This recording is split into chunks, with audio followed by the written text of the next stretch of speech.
Could you? Oh, there I am. All right. All right. I'd like to call the Newport Beach Planning Commission meeting of August 19, 2021 to order, and would like to ask Commissioner Sarah Klostermeyer to give us or to lead us in the Pledge of Allegiance tonight.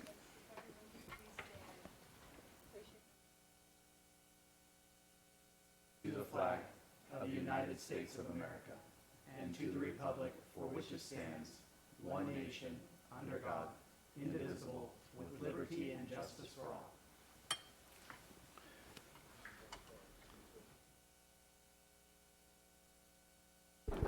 We'll move on to roll call. All commissioners are present this evening. All right, thank you. We'll move on to item 4, our public comments. These are public comments for this evening. Comments, all guests here are invited to give any comments on non-agenda items only. So only item, if there's a item that you want to speak to that's currently on the agenda, let's wait for that. But if there's anything you'd like to speak to that's not on the agenda, now's the time.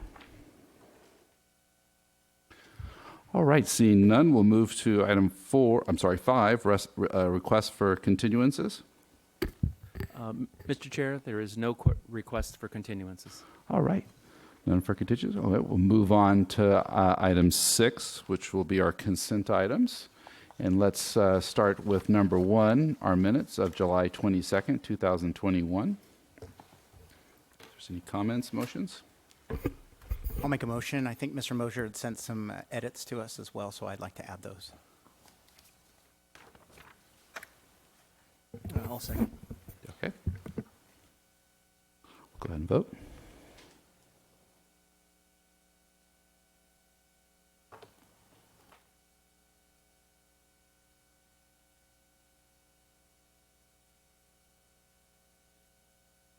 The motion carries 5-0 with Vice Chair Kleiman and Commissioner Klostermeyer abstaining. All right, thank you. We'll move on to consent item number 2.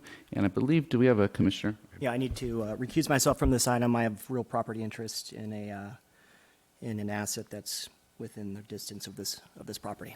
All right. Thank you.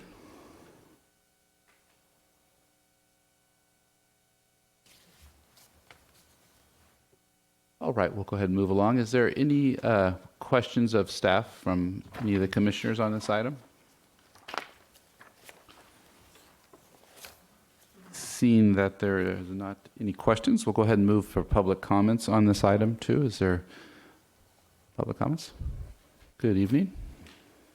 You just state your name and Thank you, Chair Lowry, members of the commission. My name, as you may recall, is Jim Mosier. This item has to do with an encroachment into Carnation Avenue right-of-way. I noticed the applicant's letter made it appear that this was precipitated by a 7-inch error by the Edison Company in locating a transformer.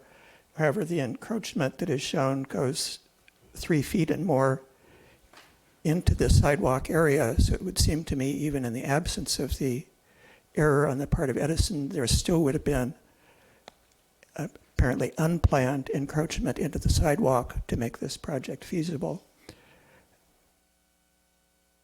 The comments I have are mostly just technical about the resolution that you're being asked to approve. So I'm looking at handwritten page 25, and I'm just wondering if anybody actually reads these before you approve them. The title up at the top is referring to Policy L6, Encroachments for Public Right-of-Way. If you look down further at section 1.5, you'll see the title is actually Encroachments in Public Rights-of-Way. So the resolution title is misstated.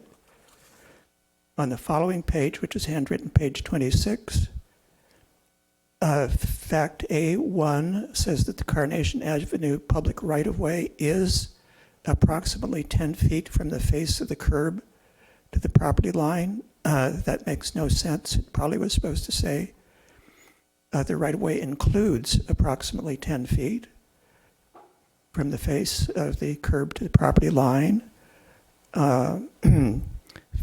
Finding A3 refers to a 30-foot high bluff. Not quite sure what that's referring to. Carnation Avenue is actually 60 feet above the water level. And findings 2 and 4 say that the project does not diminish the rights of the public.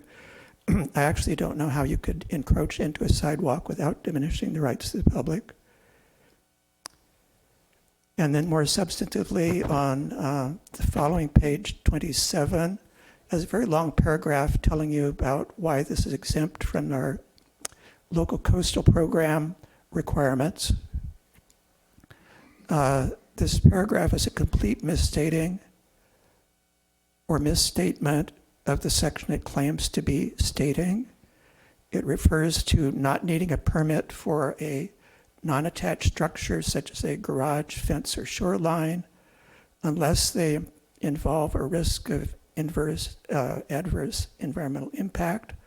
In fact, that section says that those things, garage, fence, and shoreline between the first public road and the sea, are things that are by definition significant and need an amendment to a coastal permit. And then finally, this omits that if there was a coastal development permit issued and as a condition of the permit, it said changes need an amendment would be needed. And in this case, this was approved by the Coastal Commission, and I think they need a waiver to change their plan. Thank you. Thank you, Mr. Mosier. Sir, any other public comments for this item? Seeing none, we'll go ahead and close the public comments section. Is there any, Commissioner? Yeah, staff, do you want to comment on some of these? A couple were typos, I understand, but talk to us about this, the findings, number 5 especially. I don't know who's on this one. Sure, I'll speak to the number 5 here. We do believe that this project is exempt from requiring a coastal development permit. I disagree with Mr. Mosier's contention that this would require an amendment to that permit. This is an extremely minor detached structure, and there is no risk of environmental impact to the bluff or to the view or access, and so we feel that it would otherwise be exempt.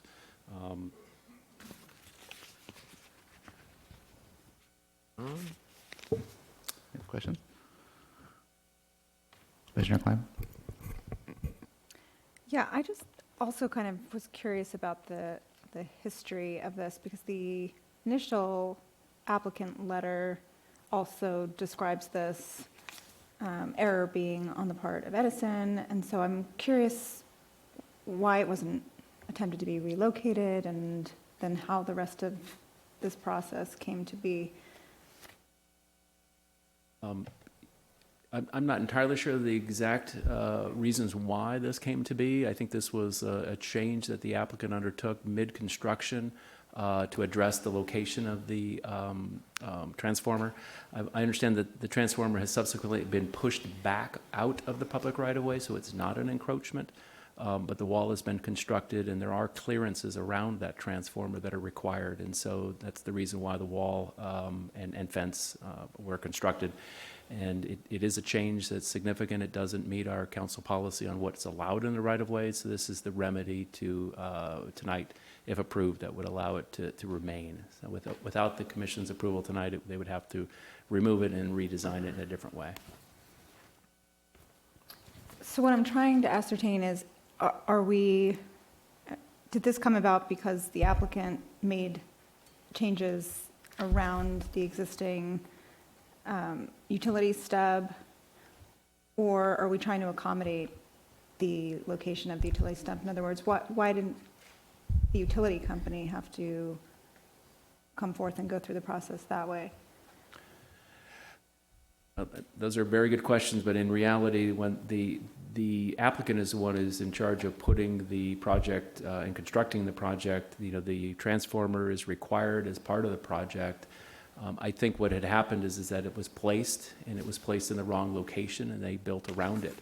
The applicant might have a better explanation as to how the events came to be, but from our perspective, this was an unauthorized change to the approved plans, and the applicant is seeking relief from the standards in order to maintain what they've constructed. Okay, thank you. Any other further questions from the commissioners? None? Is there a motion out there for this item? Oh, it's a consent item, but if we can, would the applicant like to come up? I can reopen the public hearing. Here. All right. Great. We'll go ahead and reopen the public hearing. Thank you, Mr. Chairman, members of the commission. I'm Brian Jeanette, the architect on the project. And it was a situation, as Commissioner Kleinman mentioned, where the Edison Company came out, put the transformer about 7 to 8 inches over the property line. It wasn't identified as being over the property line when that happened. And everybody just moved the sidewalk away from the transformer. Originally, if you were to look on page 39 of the staff report, there's a photograph of the actual height of the sidewalk versus the pad of the transformer. In this particular case, the transformer was moved to the property line, so it's now properly located. Originally, my plans had a 2-to-1 slope from the top of the sidewalk area down to the pad. And when the transformer encroached into that original 2-to-1 slope, it made it steeper. And staff did not like the idea of having that steep slope from the sidewalk to the pad. We took it upon ourselves to put up a safety rail, which the code requires that it be 42 inches high if the distance from the sidewalk to the ground is over 30 inches. And that's the section that we basically felt would be the safest thing to keep people away from the transformer. So that's the section that we're talking about. That's the issue. It's the guardrail along that side. We were going to do something temporarily, but it didn't look right. And so we continued the design of the guardrail on that side across that the upper pit area.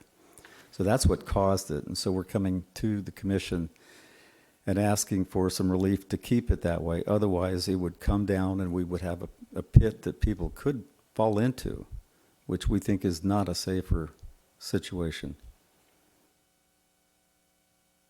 So this is sort of retroactive, if you will. These improvements are already essentially in place. Yes, we're in the process of getting the final on the building, and this was an area that needed to be properly resolved. And so we're coming with hat in hand, asking for the commission to accept this adjustment. Okay, thank you so much for the clarification. Just one quick question. Certainly. If the slope were to have been designed, if the transformer were constructed appropriately, would there have been any type of screening of the transformer? Because this new railing seems to screen it, which is nice. The railing would have come right across the face of the transformer Okay, at that point. thank you. Yes. Any other questions? Thank you. Thank you very All right. much. Appreciate it. All right.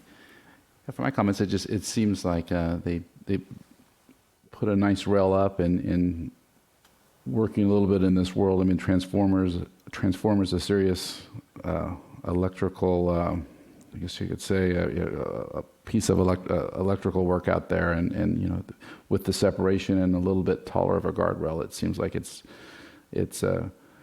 you know, it went that extra little bit to keep it a little bit more safe. So, I mean, I understand coming back after the fact, but nonetheless, it seems like they did a nice design, and staff seems that they're satisfied with what they completed. So I will go ahead and make the motion to approve item number 2 on the consent calendar, RE Community Association encroachment PA 2021-166. I'll second the motion and make a comment that it's probably one of the best-looking guardrails I've ever seen. I knew it would be designed well because he did the building. It fits nicely, but it's extremely well done. Thank you for that.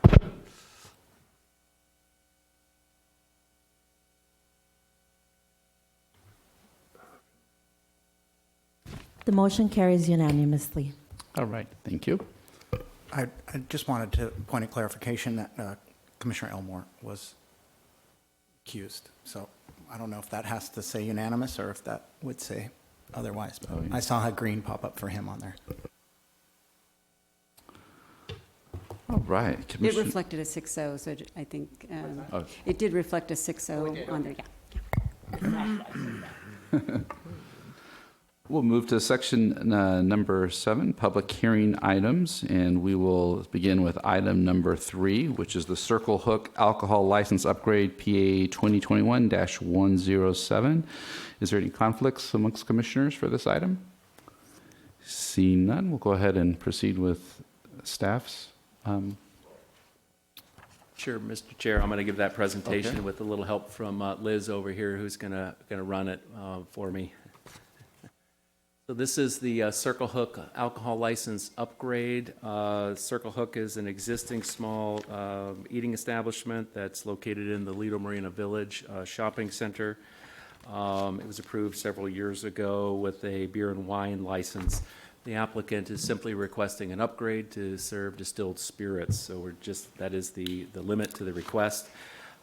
Staff has examined this item, and we feel that it's appropriate and acceptable to go forward. We did consult with the police department on any alcohol-related issues that are in the area, or could this application contribute to anything of that sort.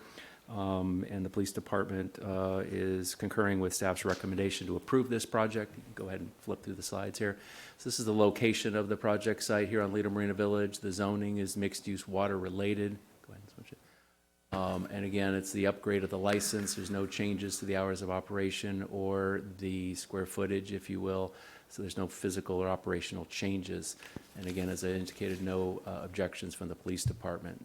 It is consistent with the general plan and local coastal program and the zoning code, and we recommend a public hearing and recommend approval of this application. Staff's available for questions. Wendy Joe from the police department is here as well if you have any additional questions. And the applicant here is here as well. Commissioner Wagon? Yeah, I spoke with the applicant and I spoke with PD, and I'd like to just make a little modification to the hours of operation. PD says no late hours as 11 p.m., and the application's request is for 10 p.m., so I just wanted to bump that up to 11 p.m. as his hours of operation. The industry is still suffering after COVID, and I want to give the business an opportunity to bring in as many profits as possible to try to recoup those damages during that period of time. So this gives him a little flexibility. He might have a private party or something he wants to rent out that might want to go beyond 10 o'clock. So when I spoke to PD, they were okay with 11, not anything beyond 11, but at 11. And I think Malibu Farm is open till 11. And Nobu's open till I think 12 or 12:30, but it's obviously a different type of service there. But comparable, I think, is Malibu Farm. So I'd like the commissioners, while we debate this item or listen to the applicant, to consider giving a little additional flexibility to their business model and allow them to recover from the COVID crisis that we're in, and give him that ability to continue his business. Thank you. Any other questions from commissioners to staff?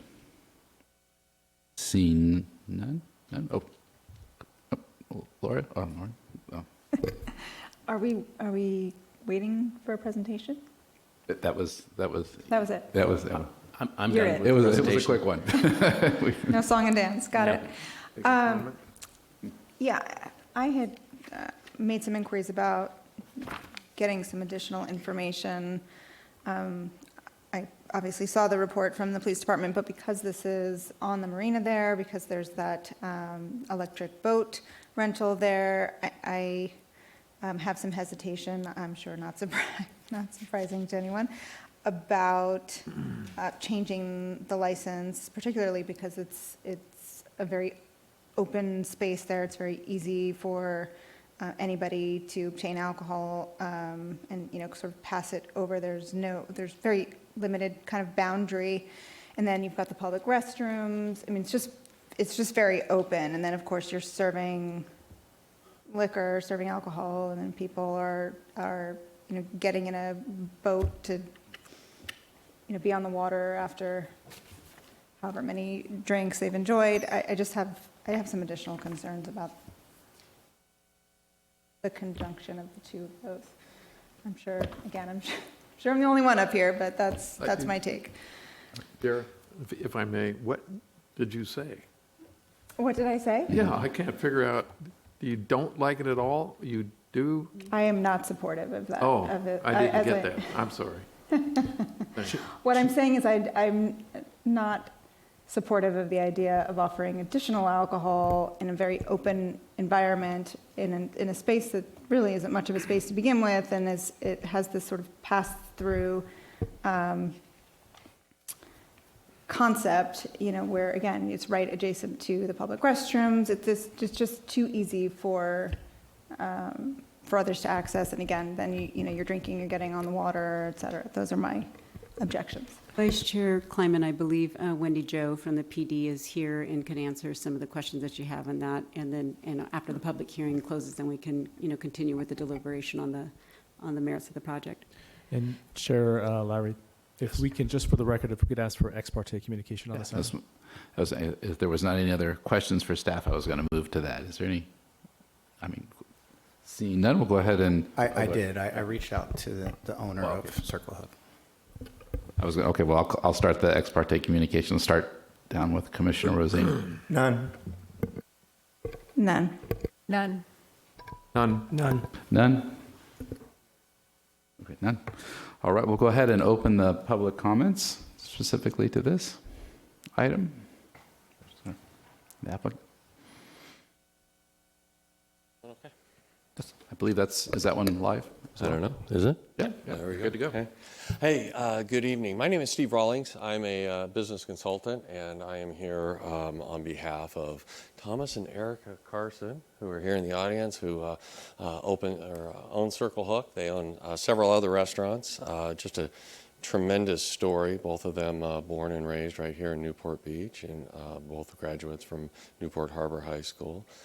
Thomas's dad actually also graduated from Newport Harbor High School and was in the marine industry. A company called Marine Fabricators actually have built a lot of the public boats, for the police and fire that are in the harbor there. Gave Toss an opportunity. He goes by Toss, sorry. A great opportunity to grow up in the boating world and fishing. And when he was in high school, started working in the restaurant industry. 13 years ago, they opened up what was called Bear Flag at the time. Now the name has changed to Wild Tacos. There's a Bear Flag in the marina. Not Marina Village, and then obviously Circle Hook.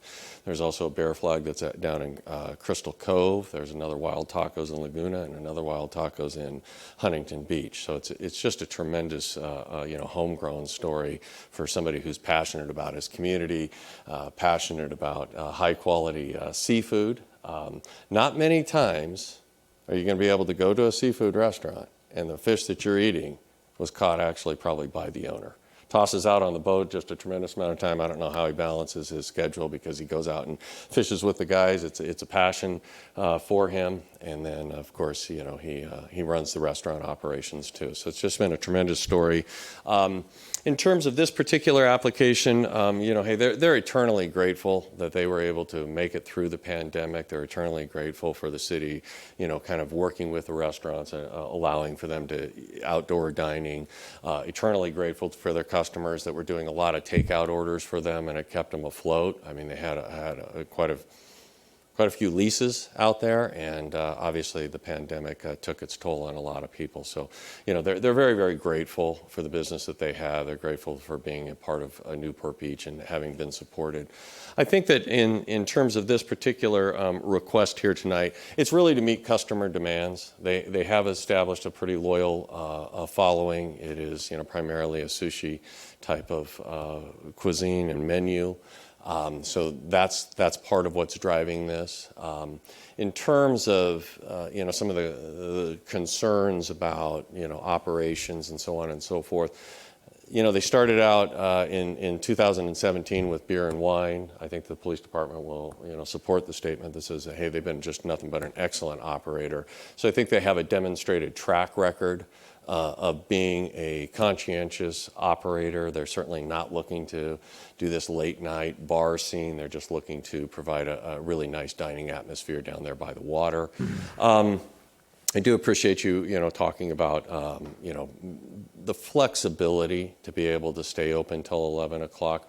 For the most part, if there's, not many customers there, they're going to close their restaurant typically at 9 or 10 o'clock during the week. But there are some times in which they may want to stay open a little bit later, boat parade evenings or some other types of events. And so, we would just appreciate the consideration for being able to, stay open till 11.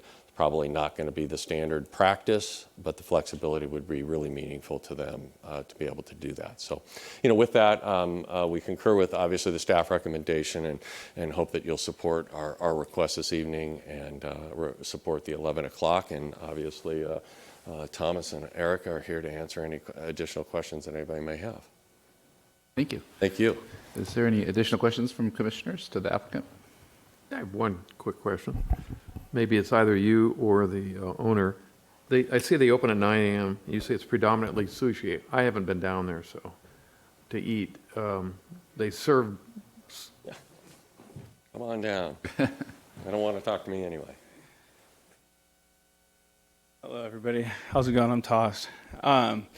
It's primary fish. It's like an oyster house too, so we do oysters on the half shell. People are definitely requesting having a martini while they're having oysters and items like that. It is a small place, so it's not going to be like a giant bar. We're going to do some specialty cocktails like that, keep it pretty simple. It's a great space for renting out too, so when you do a little private party or something like that, it really helps us out. And really, the markup on just food alone and trying to make it in the restaurant business right now has been pretty tough. And especially all the raises we've had to give on dishwashers, all our employees across the board. And the goal is just to try to offset some of the prices.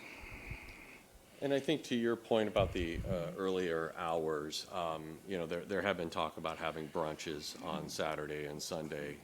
Again, it's somewhat to meet customer demands, and again, it's a flexibility issue so that maybe later they may want to offer a Sunday brunch, and being able to serve mimosas at 9 o'clock would certainly be appropriate for a brunch. I guess the basis of my question is I didn't know people ate sushi at 9 a.m. Yeah, we have sushi on the menu, but sorry.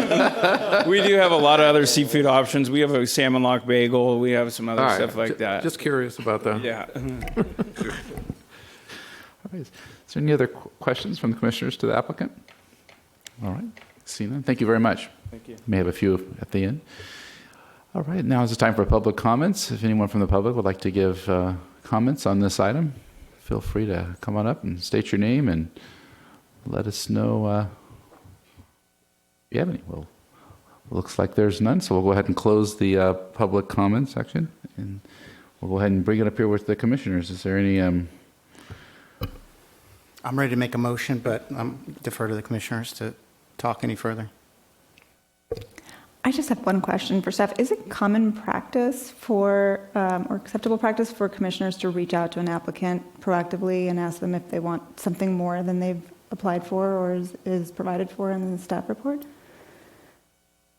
Commissioner Kleiman, I don't see any problem with that activity. I wouldn't say it's customary, but I don't see any problem with it. For clarification for Commissioner Kleiman, I called Wendy Joe at the police department, who gave me an okay on their end, and then I did call the applicant to see if they were interested. I've done that in the past with several of our businesses that are in the city to give them some flexibility. I think it's important to offer something that they may not have thought of, in advance, and this gives them that ability to earn an additional profit for their business. So yeah, I did reach out to them after concurring with staff to find out that it was okay on their end. Do we know if we've had noise complaints? I know there's been a number of issues with neighboring residential in terms of their parking overflow. but has noise been a consideration or a concern, particularly in these later hours?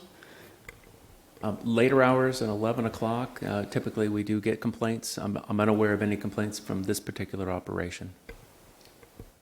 I guess I mean from Lido Marina Village. I know that the business that went out, the cruise business there, was causing Yes, some problems. we definitely had some issues with one of the cruise operators that was operating at the site. There were some calls for service related to that business, and they've subsequently have moved on, and they're not operating from the site. So things are a little quieter out there, and that's obviously a good thing. But again, we don't have any complaints that we're aware of related to this operation. Thanks. Any other questions or comments?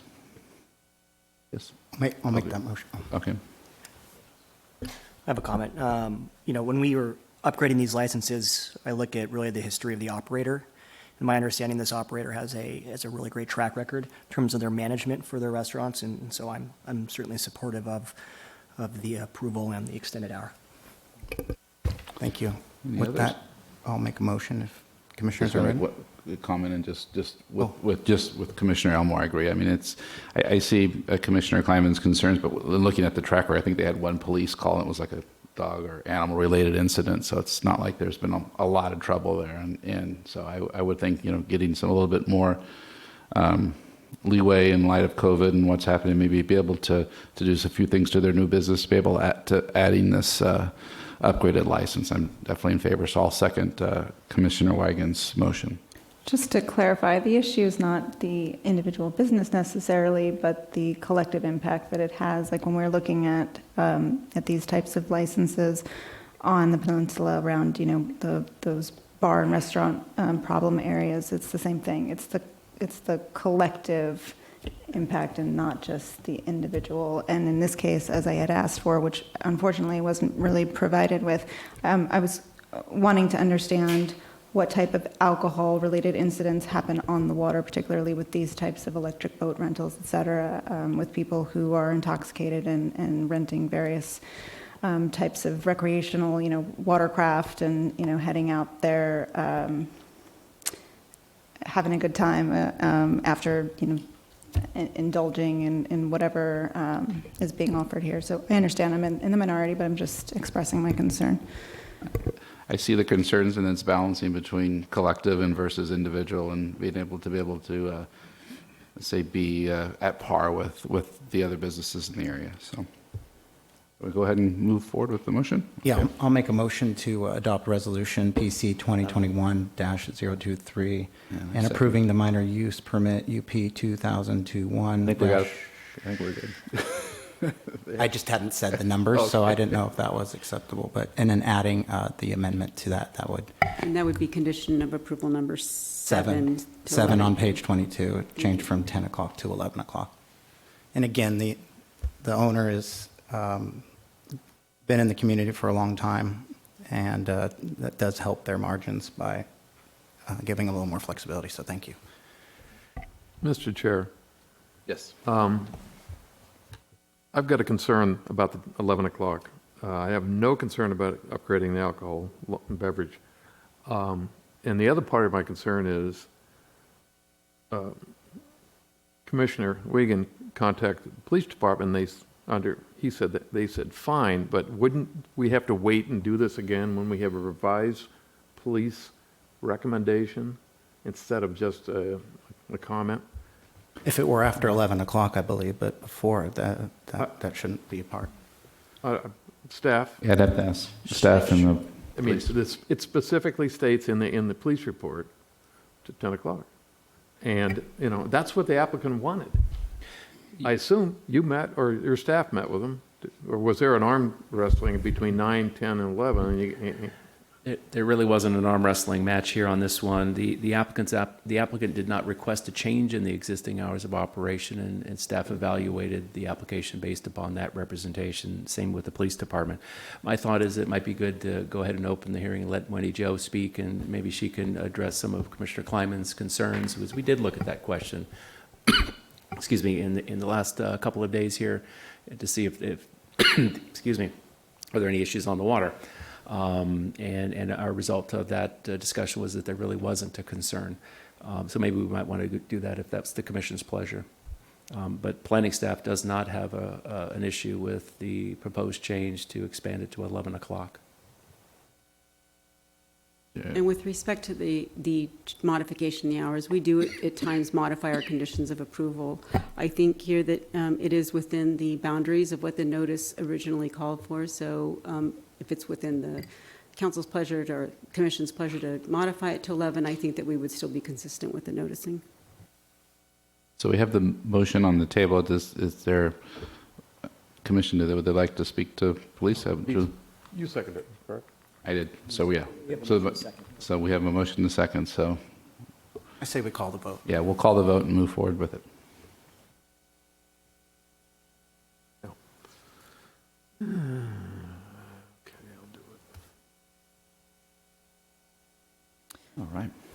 The motion carries 6-1 with Vice Chair Kleiman voting no. Okay. Thank you, everyone. We'll go ahead and move on to item number 4, residences at Newport Center, PA 2020-020. Commissioners, are there any conflicts with anyone here? Seeing none, we'll go ahead and move forward. And Liz, I think you're up. Yeah. Good evening, Chair Lowry and Planning Commissioners. I'm Liz Westmoreland with the Planning Division. The application at hand is for the residences at Newport Center, located at 150 Newport Center Drive. The proposed project is located nearby at the corner of Newport Center and Anacapa Drives. It's nestled within Gateway Plaza, across the street from blocks 2 and 300 of Newport Center, and across the street from Fashion Island. There are 3 restaurants in close proximity to the project, including Red O, Fig and Olive, and Muldoon's Irish Pub across Anacapa Drive. Staff conducted a study session in May of this year with the Planning Commission to provide an overview of the project and field any questions or concerns that the Commission had. Tonight is a formal public hearing, and staff is recommending approval of the project and sending it to City Council for final approval. We received several comments during the study session process, and we believe that we've addressed those comments within the staff report, and the applicant has provided some additional comments within their presentation tonight.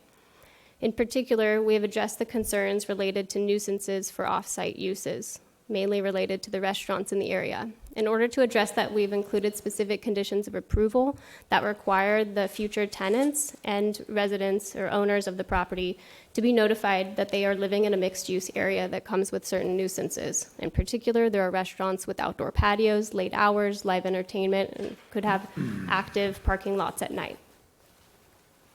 Under existing conditions, there is a car wash with a small convenience store and gasoline sales. The property was developed in the 1970s and was vacant prior to that time.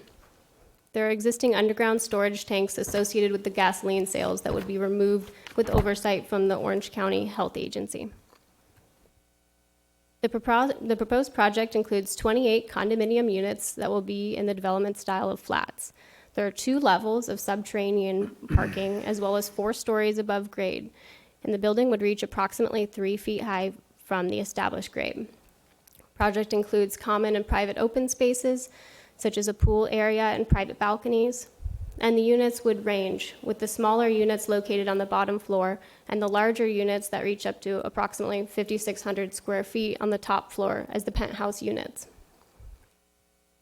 In order to implement this project, several entitlements are required. The project requires a general plan amendment as well as a zoning code amendment to change the existing designations from a commercial use to a residential use.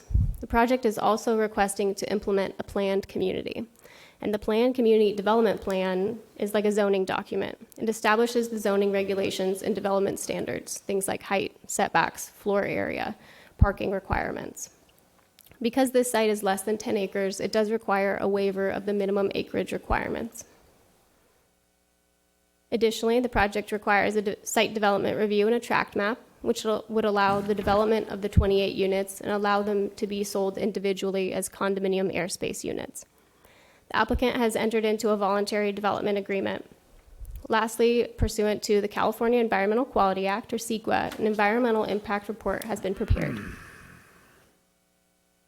This image provides an aerial view of the site with Newport Center Drive on the left and Anacapa Drive at the top. There is an existing access drive that is located off-site, and the property owner has rights to access using that roadway. It is owned by the Irvine Company, and their approval is required for any development that's located off-site, which is a standard condition of any building permit in the city. This image provides a basic site plan. Anacapa Drive is up above, and Newport Center Drive is over on the left. The lobby and the common areas for the building will be located on the first floor, above grade, with 8 residential units. In order to access the site, guests or residents, if they choose, could enter through one of the main driveways on Anacapa Drive and exit going the same direction. They can also go down a one-way ramp to the underground parking structure. The applicant is planning to provide valet as an optional service. Otherwise, the residents would be able to access the site using that Gateway Plaza driveway and enter in through the underground parking garage. To provide a little bit more detail on that area that was in the bottom right-hand corner, as they enter in the parking garage from Gateway Plaza, they could come in this direction, or again, the ramp access is available from Anacapa Drive as well. They would encounter a gate. However, the gate is conveniently located so that if there are any issues or the resident doesn't pick up, for example, they would be able to exit without any concerns. The yellow area that you see would be designated for large deliveries, so things like appliances or furniture, but it'd be primarily used for moving trucks. And the applicant has provided some additional information on that topic. There's a freight elevator conveniently located near the receiving area, and the trash would be aggregated in that bottom corner and put out onto the driveway for the trash truck to pick up. This image provides a rendering. As you can see, the structure has been split into 2 main buildings, which provides some relief from the bulk and scale of the structure. If we zoom in on one of these structures, we can review the height. Because this project is located in a planned community, we were able to establish the methodology for measuring height. What we did was take an example from the neighboring North Newport Center planned community, PC 56, and we merged it with the methodology we use in the standard zoning code. So if this were built in the North Newport Center, it would comply with their standards of 50 feet, but we've taken a more conservative approach here and averaged the finish grade instead of taking the highest point of the finish grade. And if we measure up to the tallest point of the main part of the building, we reach 53 feet approximately. And if we measure up to the top of the elevator overrun and mechanical equipment, it would reach a height of 60 feet at most. Additionally, the applicant has planned for locating a lot of the equipment within the underground parking garage, which has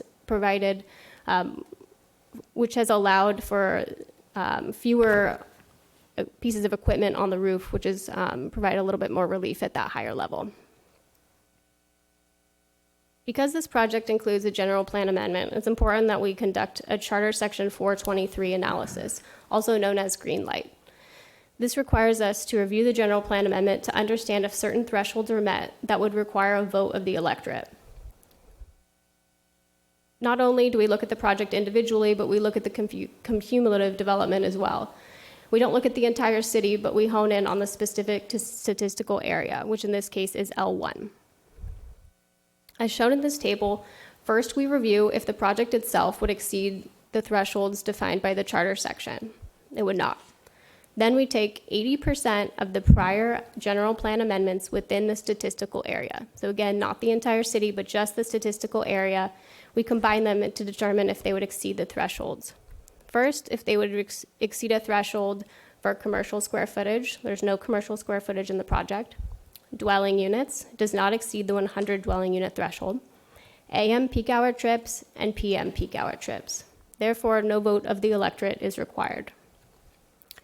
Pursuant to the California Environmental Quality Act, we have prepared a draft environmental impact report. It was circulated for 45 days for public review, which ended on June 14th. Ultimately, no significant and unavoidable impacts were identified. And what this means is that all potential impacts were able to be mitigated to levels of less than significant. We also evaluated 4 alternatives. It included the no project alternative that's required by CEQA, a smaller townhome alternative, so still residential, an office development, and a restaurant development alternative. The EIR identified mitigation measures for 4 topical areas. They all were related to construction of the project. We have biological resources, cultural resources, geology and soils, and tribal cultural resources. All the information is contained within the Mitigation Monitoring and Reporting Program, which is contained in Exhibit C of the resolution. We have included a condition of approval to make sure that the applicant complies with those mitigation measures. During the review period for the EIR, we received 6 comments from agencies and the public. We ultimately had no follow-up questions or concerns from the neighboring property owners or agencies once we provided them with responses. Pursuant to AB 52 and SB 18, staff has been conducting consultation with 2 individual tribes that have requested consultation for the past year or so. We've been working closely with them to provide adequate mitigation measures in the event that any tribal cultural resources are unearthed. In this case, we've required the implementation of Native American monitors from those respective tribes. We did receive a recent comment letter from one of the tribes. However, based on the nature of it, we're not able to provide that information publicly. It is considered confidential. However, we have responded to their concerns. Lastly, the final EIR has been posted online for review. Because this project includes a general plan amendment, we have required a fiscal analysis. The fiscal analysis essentially reviews the cost of public services to serve the site and compares it to the types of revenues that we would receive if the project were implemented. We evaluated not only the project, but the alternatives that were identified in the EIR. And in this case, the conclusion of the report was that the project would result in the highest net fiscal impact. Additionally, as mentioned, the applicant has entered into a voluntary development agreement that would result in a payment to the city of $2.5 million. The term is for 10 years. The funds would go towards the general public use, affordable housing, services for our unhoused neighbors, as well as public safety.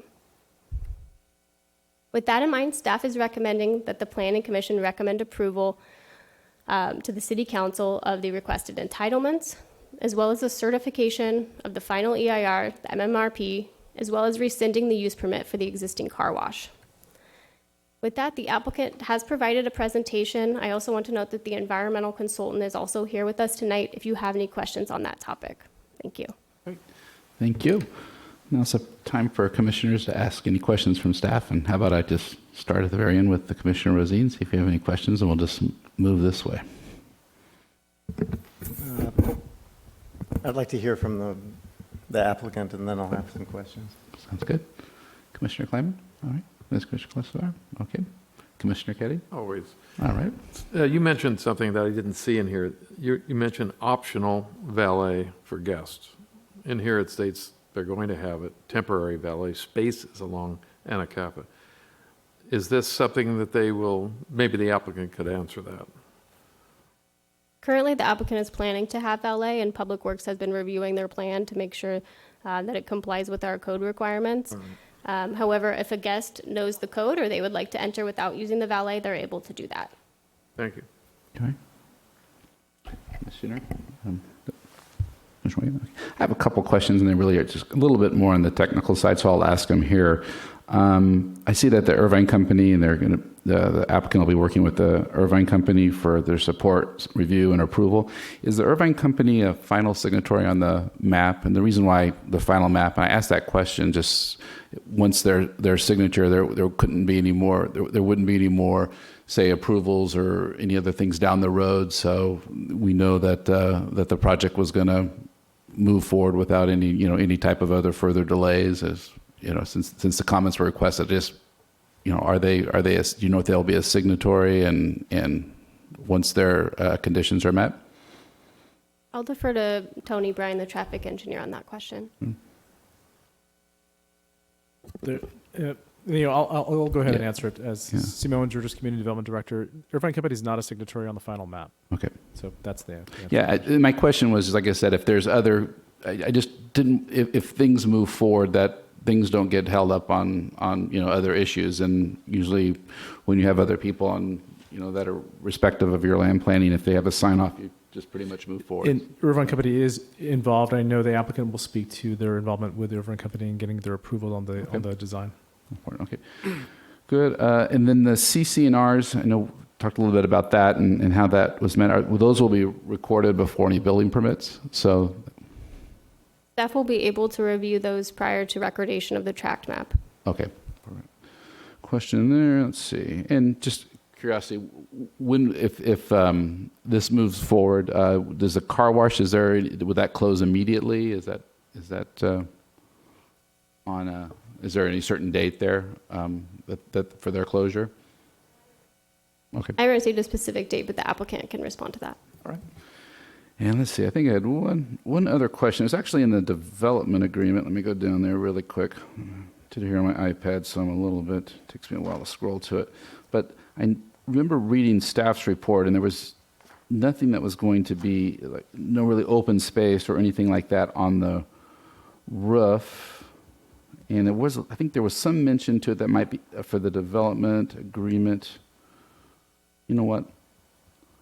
Let me find that, and I'll ask that question after. Yeah, let me find that question, and I'll ask that after the applicant and public comments. So we'll go ahead and move forward. Yeah, go ahead. Real quick on the development agreement, staff. There's $1,875,000 for public purpose in the development agreement payment. Does the applicant have a say in how that's designated, to where and what in the city, or is it completely city council decision? No, this was been negotiated, and it is strictly under the discretion of the city council how to spend that money. And the $325,000 for affordable housing, is that in lieu of affordable units? Well, there's not an affordable component to this project, but we're now dealing with RHNA and housing affordability is becoming a big issue.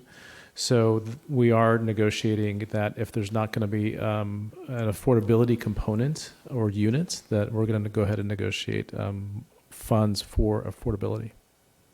Thank you.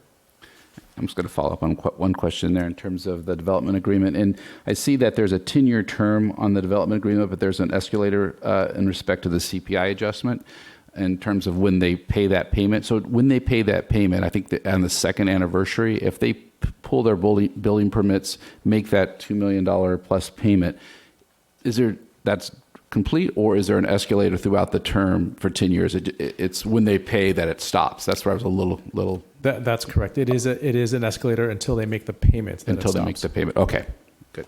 All right. Okay. We'll move, see if there's any ex parte communications. We'll start with Commissioner Rosine. I met with the applicant and the applicant's consultant. I too met with the applicant and their consultant. None. I spoke with the applicant's consultant. None. None. I met with the applicant and the applicant's consultant. Very good. We'll go ahead and open up the public comments section now, and we'll have the applicant come up and. Let me just also add too, I met with the neighboring business owner at Muldoon's as well, or we talked on the phone regarding the agreements between them. Thank you, Commissioner Wagon. Okay, we'll have the applicant come up to speak.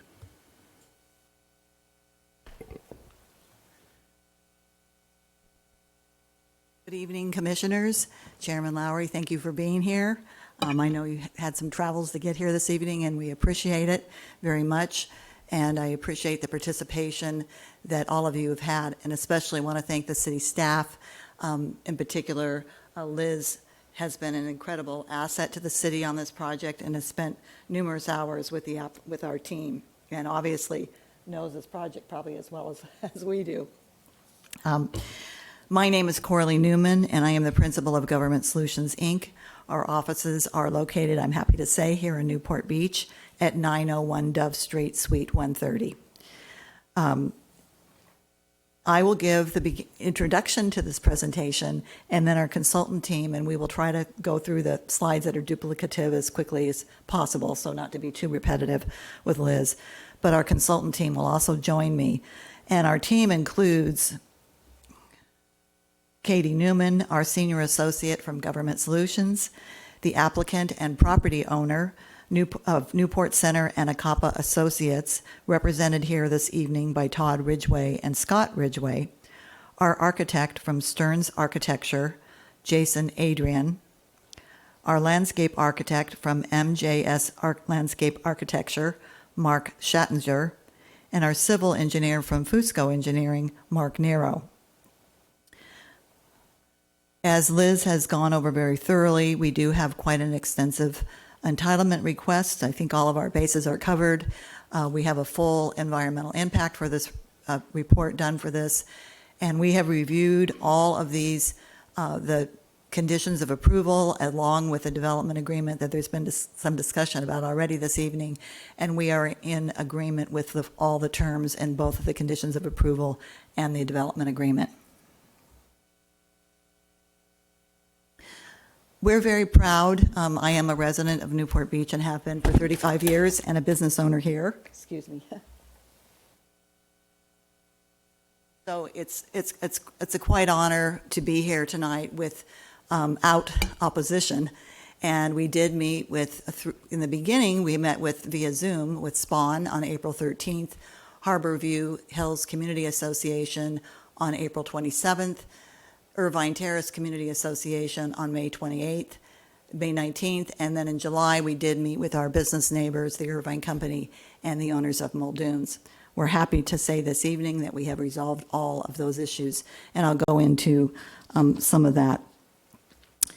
In your staff report, as Liz has said, on the Muldoon's concern about the noise, that their concern was that our residents would be notified of the noise that they may make or the other residents could be making, and that is addressed in your conditions of approval on handwritten page 131, conditions 3, 4, and et cetera. They wanted that condition specifically in the conditions of approval, and they've reviewed this language, and they wanted to make sure that it went in the CC&R, so that is identified here.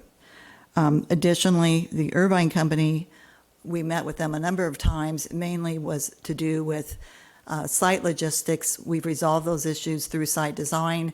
They also had some concerns about deliveries and trash trucks, which our engineer will go through, but we have resolved their issues, and that is why there's no further letters from them, and we are in work with them. They do not sign the deed that you were asking about. They don't sign the recordation, but they do have rights to review what we're doing, and that's in the conditions of approval. The staff has met those issues with conditions.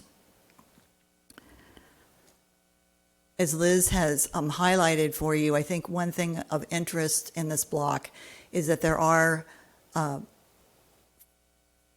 4 individual owners, and then the Irvine Company is the 5th owner and the largest owner in this block. However, the residents at Newport Center are on the corner, and then there are 3 other office buildings in this block, 180, 190, and 100, that are owned by others. As many of you probably attended a number of events at 100 Newport Center, because that was John Hamilton's sports museum, and he, as you know, is no longer with us, nor is the museum, but that was a great asset to our community and is owned by other entities. As Liz has identified, we are directly across the street on Anacapa from Muldoon's, and like we said, we did meet with them and resolved their issues per the conditions of approval, and those conditions also address our neighbors across the street, Fig and Olive, and the Red O, in terms of noise. Briefly, because Liz has gone through this, our project stats are, our total lot area is 54,959 to be precise. We're on approximately 1.26 acres. We're in a 4-story luxury condominium building with 2 levels of underground parking, 83 total spaces. In each resident will have their own garage in this parking garage, and with storage. So that's a very important, with charging abilities, which is very important to people that live in this community. Some of the other communities that are commensurate with this one found that people would like their own garage at this level of residential housing. With that, I will turn it over to our architect, Jason Arian. Thank you. Adrian, excuse me. Forwards it here. Yeah, go ahead. Good evening. I'm Jason Adrian with Stearns Architecture.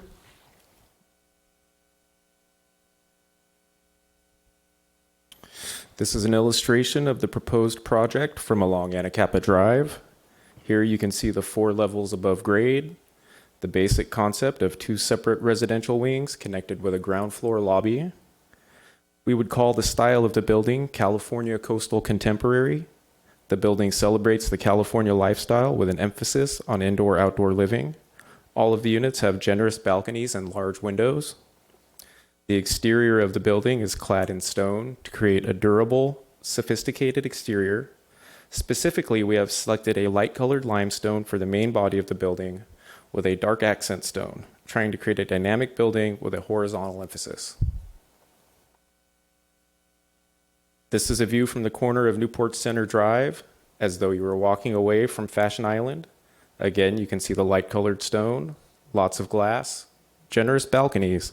I'll repeat, this is what we call California Coastal Contemporary. Here is our palette of materials. As previously mentioned, a light-colored limestone and darker accent color. The banding of the stone would be smaller, residential scaled, more than big slabs, which can be more institutional, corporate. Zinc and mahogany are both high-end materials used in coastal construction. Blue-green glass evokes the sky and sea. It's bright and airy, fresh and coastal. Here is a site section through our building. You can see the 2 residential wings with the ground floor lobby and parking below.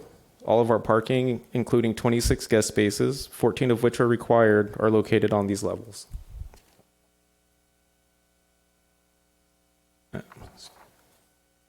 Here is our ground floor plan. Note the lush landscaping at the perimeter to fit in with the rest of Newport Center. This includes a landscape setback to the west, which would be the bottom of the slide here, where we have a 0-foot setback required. The building is organized in 2 separate residential wings, shown in light yellow, and the connecting lobby and amenities in between in orange.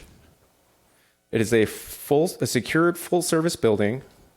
Residents will have access to many amenities, including a fitness area, pool and spa, pool seating lounge area, meeting room with kitchen, and a concierge. The wings include 4 units typically, with 2 residential elevators and an additional service elevator. Here you have the second floor. Again, you can see the 2 residential wings with the 2 elevators and service elevator.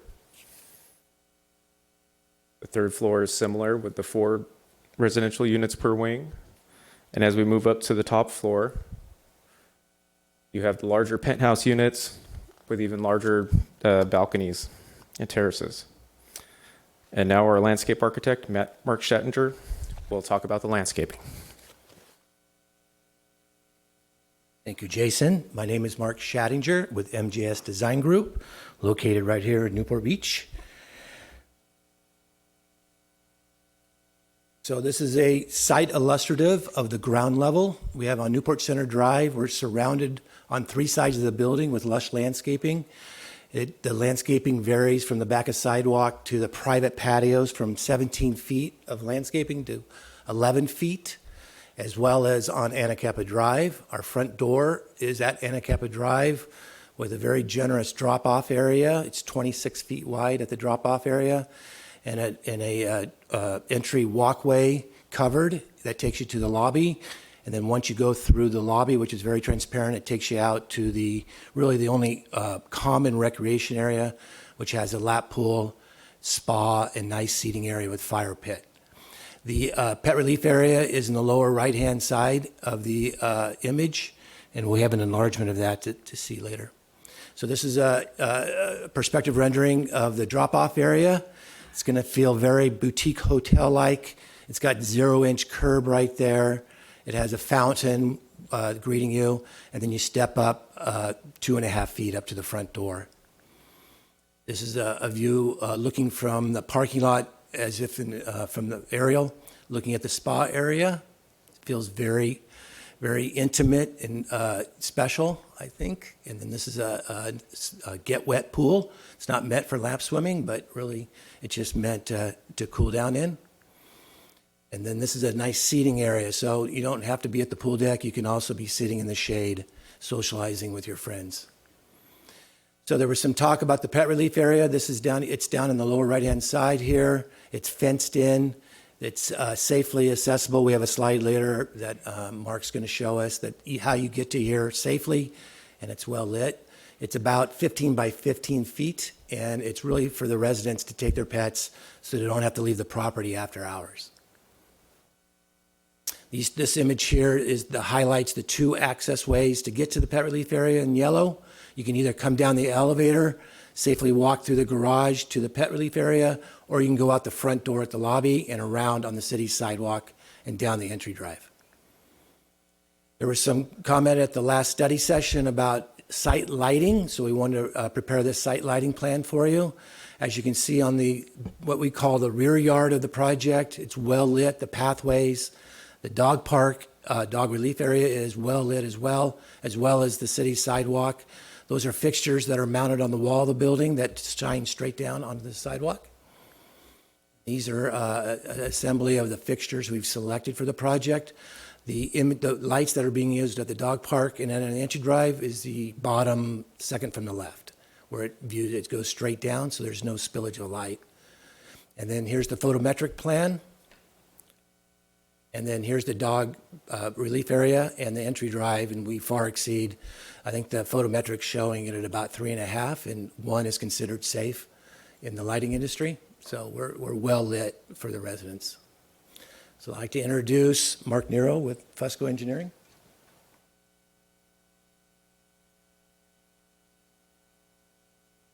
All right, okay. Commissioners, my name is Mark Nero with Fusco Engineering. I'm a senior project manager in this site civil engineer. I'll be speaking to the parking and circulation. This is also the same site plan you saw before, but it highlights the down ramp for the visitors to enter the project. The idea is they'll come into the entry off Anacapa Drive, check in with the concierge, either have the valet park their car, or they can get in their car and park it, drive down the ramp and park it themselves. Let me go back one thing. This also highlights the loading zone that's dedicated for parcel drop-off, UPS, FedEx, whatever that we anticipate that'll come, and we've dedicated a striped zone on the right-hand side there for them. Traffic circulation level for the first level, it shows the entry ramp for the visitors coming down and the resident entry off the Irvine Company private drive on the right-hand side. It shows the call buttons for each ramp. It shows the 17 resident spaces and the 10 guest spaces with 2 disabled spaces included in that group. The lower level, this level has 40 resident spaces, 10 guest spaces, including 2 ADA spaces, and it's basically a mirror image of the other one for the lower level. This is the move-in truck. This caused a long discussion with the Irvine Company. We are restricting the site to a 30-foot moving truck. That's a pretty big truck, but it's not an articulated big moving van like we're used to seeing on the highways. The penthouses might take 2 trips, but this should be big enough for the regular units. It is a pretty big truck. It needs to back in, and it takes a little room to do that. The models are very conservative. I would really anticipate they could do better than this, but we can get in and out without too much effort and destroying anything or driving over curbs or anything like that. And they can exit by a single U-turn. They don't have to drive through the rest of the development to get out. This is the trash truck loading. I don't really think they'll be parking that far back, but they'll be more west towards the entry at the end of the median there, the landscape on the parkway. They'll roll out the bins, they'll hook them up, dump them over the top, put them back in the trash entry there in the structure, and there'll be probably 4 bins they'll have to do. Straightforward trash system. Trash truck also doesn't have to drive through the development adjacent. It can pull a U-turn and go straight out without any kind of traffic, three-point turns or anything like that. And with that, you're up.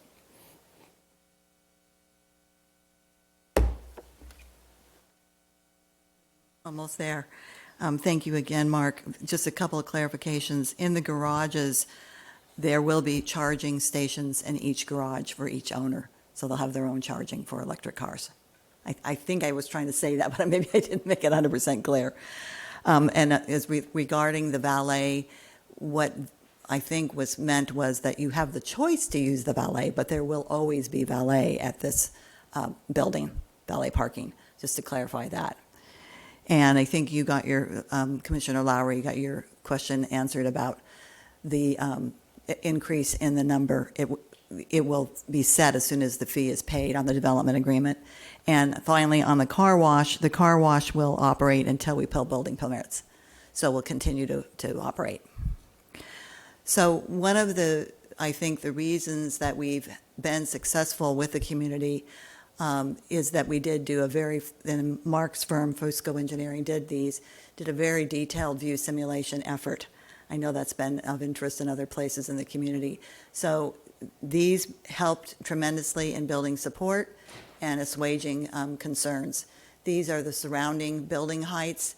We're very commensurate to what surrounds us with a 53-foot building. We get a little closer detail here. You'll note that one of the buildings in block 200 is actually 79 feet. And I think in part that screens some of the community from our building, but we're lower than that building. So this just demonstrates that we do fit into these blocks. This is an existing view from Harborview Hills community. Many of you have asked in the study session and in briefings, are we in their view plane, which I know Miss Allen, who's the president of this association, is very articulate about. We are not in their view plane. Their view easement, goes over Corporate Plaza. It does not come over this far. But given that, we also have no view impacts to their community. So that was existing. This is proposed. No impacts whatsoever to their community. When we presented this presentation to them, which we did, they were very, very pleased with the results of this work. In part because, as you know, from the 2016-2014 efforts, this building has been lowered substantially, and that was very important to them. This is Harborview Hills community at Sea Lane and Crown Drive. Many of you may have been on this walkway. And this, again, shows our residents in Newport Center, and there's no view of our building. Now we're moving on to Harborview Broadmoor, the Harborview Broadmoor community, Wendover Drive and Surfline. This is what it looks like today. This is what it looks like in the future. Again, no impacts to their community. And finally, Broadmoor Hills community, Salt Air Drive and Blue Water Drive. We're in a backyard here existing. And we put it in yellow, the engineers put it in yellow just so you'd get a sense of where the building actually sits. Now we're moving on to the Civic Center. We're on the bridge. We're on the Civic Center Park Bridge at Avocado Avenue and San Miguel Drive, looking back towards the development. And again, it was drawn in yellow just to give you a sense of where the building fits into the landscape, but there are no view impacts. And this is an existing view from, many of you knew Roger Seitz. He was an executive in planning at the Irvine Company. This park, this Macy's Terrace Park, was dedicated to him, and this is the existing view today, looking back towards our building. The view that is protected is in another direction, looking down Newport Center Drive, but this is back towards our building. And our building does fit into the horizon here in this location. Again, not blocking any views, but you can see it. And then now moving closer in, these are really more to show you a before and after, not so much a view sim, but to just give you a sense of what the building will look like when it is built. So this is Newport Center Drive at the Red O Restaurant looking back towards the car wash, existing conditions and proposed conditions. And I think that this demonstrates this building really fits into this neighborhood and is very in keeping with the Newport Center aesthetic. And we're looking back towards Newport Center behind Fig and Olive Restaurant, and that's, many of you may know, that's Spa Gregory's in that building, and then Muldoon's is tucked behind there. And here is our building. Again, this really demonstrates how we fit into this community and neighborhood and the aesthetics of Newport Center. So in conclusion, that's our presentation, and Liz and Katie Newman can help you go toggle back and forth in the presentation if you have questions. We're all set up to do that. But in conclusion, we appreciate staff's recommendation, and we're hopeful that you will agree with them. We are supportive of having this project approved this evening and appreciate that recommendation.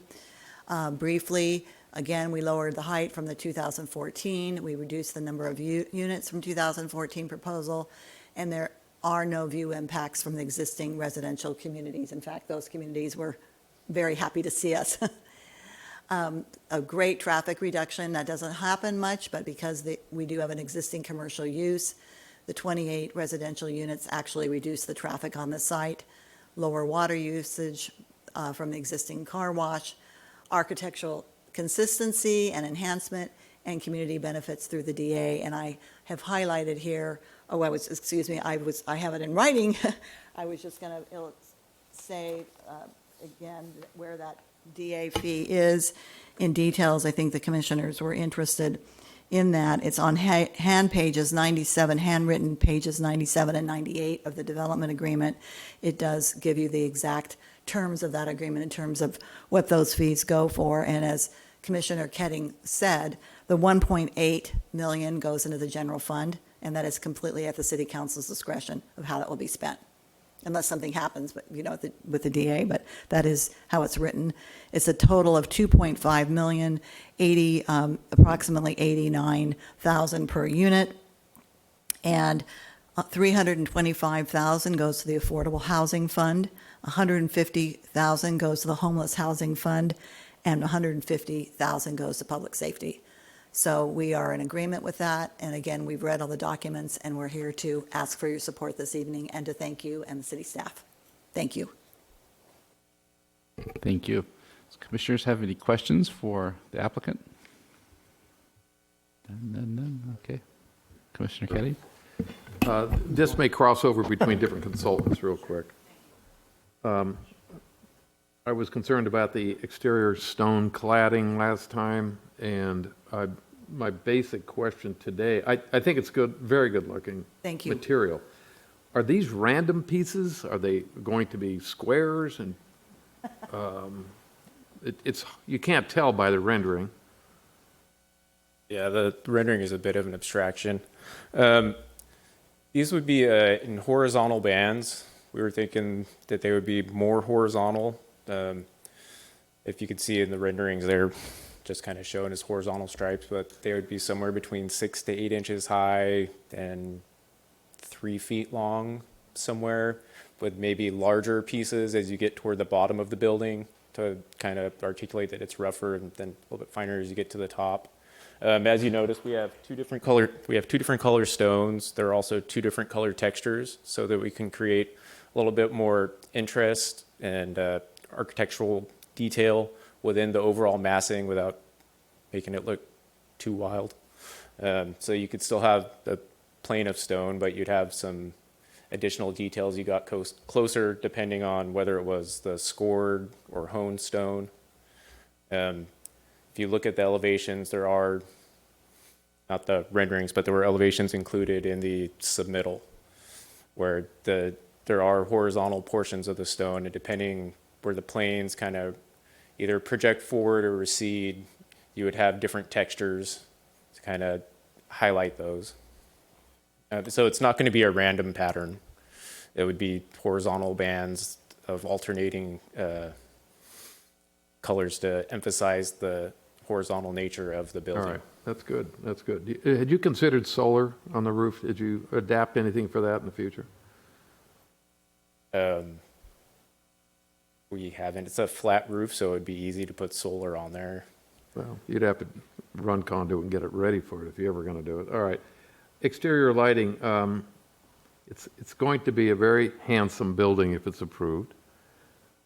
Have you thought about any accentuating lighting going up on it so it shows the good looks of the architecture on the lighting?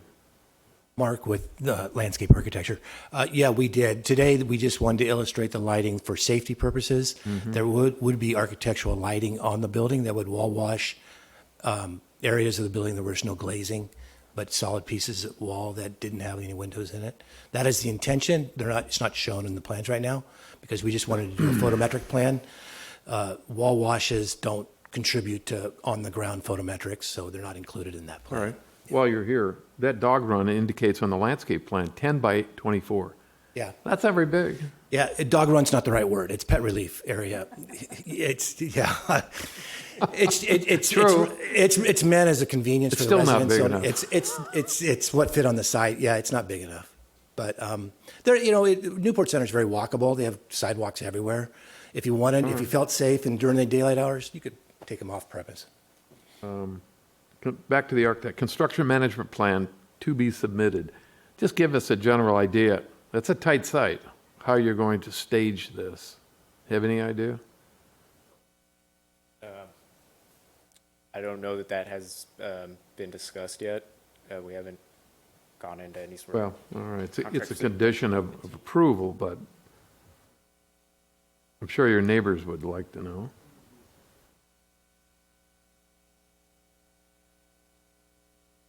We have Greg from Snyder Langston here. Sorry. Greg Sadick from Snyder Langston. We've been working with the client on the construction. What's your name, please? management plan.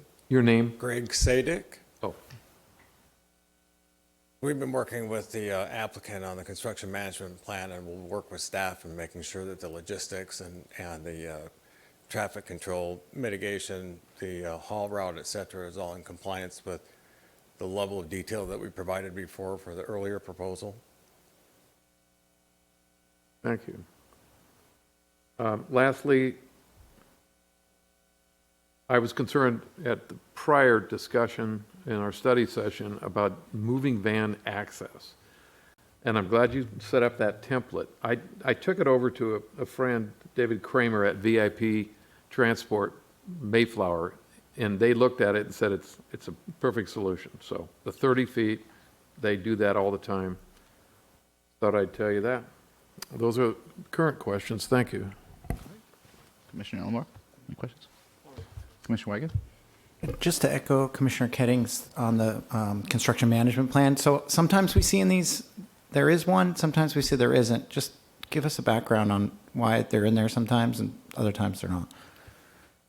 We have received a draft construction management plan, so it's preliminarily reviewed at this point to look for major issues by Public Works. However, we wait for the final version to be approved prior to permit issuance. So it's just not something that's absolutely required to come through us. There is a section in the EIR that talks about the construction process and staging and the number of trucks, et cetera. So it is covered in the EIR. Okay, thank you. All right. And Corley, I just was going to follow up really quick. I think when I was asking an Irvine company question in terms of approval, I got a little too technical on signing that. But basically what I was getting at is that I've been in this industry a long time, and when you give someone basically approval rights, everyone's got to be singing off the same, songbook, or there could be a lot of delays. Things moving along well in terms of those approvals that are necessary from Irvine company. Yes, things are moving along well. I know there was a couple of meetings before I participated, but I've actually met with the Irvine company along with Mr. Ridgway twice, plus had a number of phone calls the last couple of weeks, and they are pleased with with the status of where we are. Great.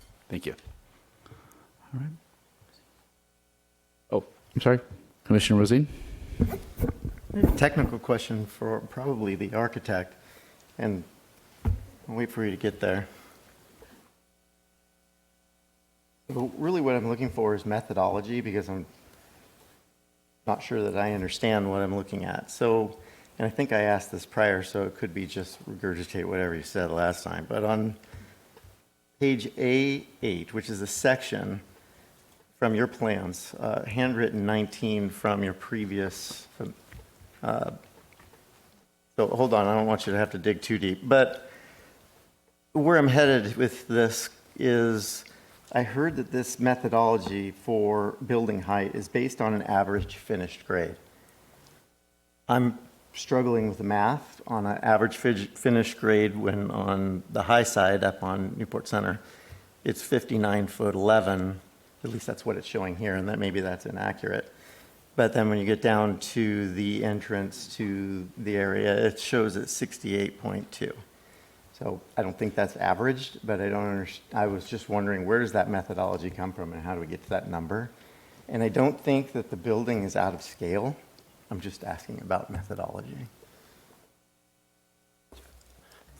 One sec, Coralie. Oh, I was just going to say, I think the experts on this are really actually city staff.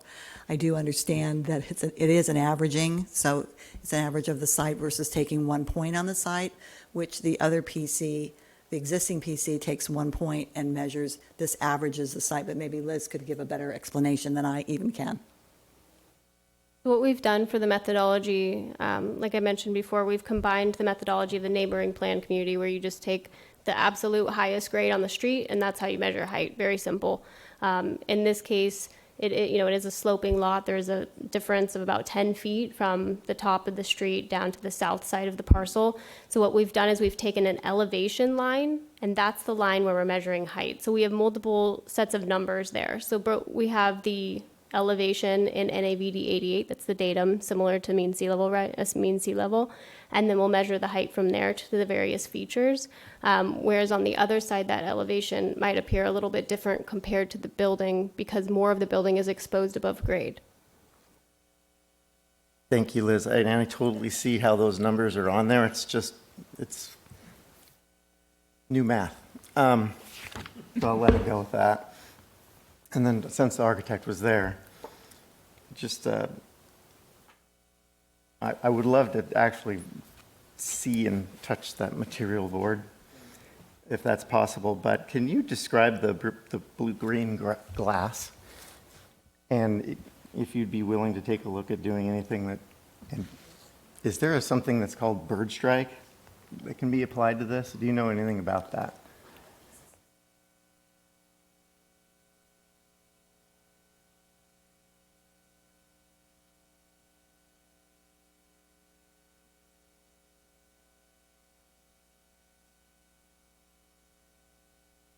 And while we're doing that,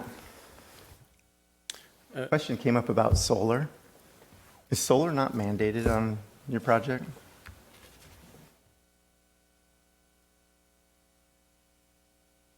And it's heavy. Stone. The glass and stone are heavy. We will be solar ready. So It was your application date that defined that, okay. Yeah. Got it, thank you. Thanks for reminding me basically about everything I said last time. Your question on that glass, what was that referring to? I believe that's a fritted glass, usually that's required in areas where you may think that birds would fly into the windows. I don't know that we would have any large enough expanses of glass that they're not continuous, it's not a gigantic curtain wall of all glass. I think it's within a certain proximity to the coast, which I don't think we fall under.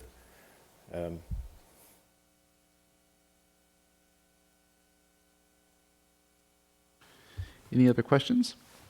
If not, we'll go ahead and open it up to the public for any comments that they may have. If you'd like to come up to the podium and state your name and provide us with your comments. Chair Lowry, members of the commission, my name is Jim Mosher. I have two overall concerns about the project. One, despite what we heard at the end of the presentation, continues to be about the building height. It is indeed lower than it was before, but it's still high for the area. I think at your study session, we were told that the 50-foot height was comparable to what the Irvine Company was allowed to do in their part of Block 100. That, of course, is not what they're currently. What is there currently is two-story buildings set down the slope that create, which I think was the original vision for Newport Center, to preserve a sense of open space as you're driving along Newport Center Drive, openness towards the ocean, and especially openness for the views from Fashion Island. It is true that the rest of Block 100 has been changed so that it could be built to 50 feet, but that was kind of done in a way that was known only to the Irvine Company. It went through a previous planning commission as part of a revision to their planned community. It was just kind of a footnote buried in the staff report. Very few people knew that the height was being changed there. And they have not acted upon that. If all of the buildings in Block 100 were built to 50 feet and put close to Newport Center Drive like it is now, the feeling driving along there would be quite different than it is currently. So I still have a concern about the building height and it being out of character with that particular block that it's in. The second concern I have is the designation of this 1.26 acres, a single building, as being a so-called planned community. It clearly is not a complete community, and the idea of planned communities was to invent a particular unique zoning standards for a mixture of uses on a parcel, normally, as the staff report says, 10 acres or more in area. This is clearly very small. It's not unusual for our city to have very small planned communities, but the idea is rather strange that you would call a single building a planned community. So I think for the public, since you are approving a unique and different zoning for the single lot, single building, it would be helpful for somebody to explain what is being allowed here by declaring this to be a planned community that could not be built if it was not a planned community. What would our current zoning and review process allow without this peculiar designation of a single building as a planned community? What are we allowing here that we would not, or are we actually restricting it more than the normal zoning would be? I've not heard that clearly articulated. Thank you. Thank you, Mr. Mosier. Is there any other comments from the public? Teresa? Okay. We'll go ahead and close the public comment section and bring it back up to the commissioners for any discussion, additional questions to staff, etc. Commissioner. Chairman, let me take a stab at doing this, my interpretation of it. All I can say is the applicant, you've come a long way. I was here in 2014. When this first came around, it was 7 stories, 49 dwelling units, and 78 feet high. And we had several study sessions and went round and round up to council, back to us. 2016, 5 stories, 35 dwelling units, 53 feet. Today, 2021, I'll say even maybe it started in 20, 4 stories, 28 units, 53 feet in height. A much improved plan. Back in 14 and 16, I was very concerned about the setbacks. You've solved all those problems. Architectural details, we expected high quality, and I believe you've come up with it. You have a clean EIR. You have no traffic mitigation impacts. I think you've covered all the bases for a high-quality project. And with that, I would recommend approval. I'll make a second to that. I'll echo those comments by Commissioner Ketting. I was with him during those iterations of the design and the lowering of the units, the lowering of the height, and the working with one that was very particular to me was working with the neighboring businesses. And you stepped up, you met with them, and covered those concerns. That was a big point of contention. in the past, and it was in this particular item, and that was very helpful that you were able to come to an agreement. So I'm happy with what I see. The fact that there has been limited opposition to this, and the community has not really sent any public comment. We've received absolutely zero comment to this particular item. So the fact that you've done your due diligence and worked collectively is appreciated. So I will second that. All right, let's call the question.